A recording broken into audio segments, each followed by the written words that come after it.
klingeln viel zu spät. Da, euer Klassenraum, zu spät. Ich komme zu spät, zu spät. Er ist ganz schön angespannt, oder? Ja, und, das hier ist unser Klassenraum? Dummerchen, du malst einfach mit dem Pinsel eine Tür. Bitteschön. Wir müssen also hier nur einen Tag in der Schule durchhalten? Das kann ja nicht so schwer sein.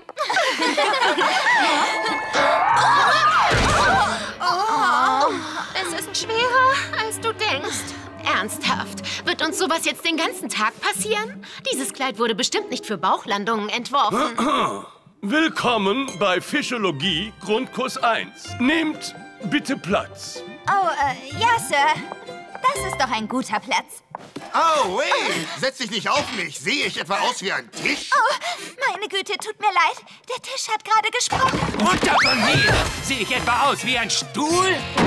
Au, hey! Pass auf, wo du dich anlehnst. Wissen diese Jugendlichen von heute denn nicht mehr, wie man Abstand hält? Oh, die meinen, die können sich alles erlauben. Keine Kultur. Kein Benehmen.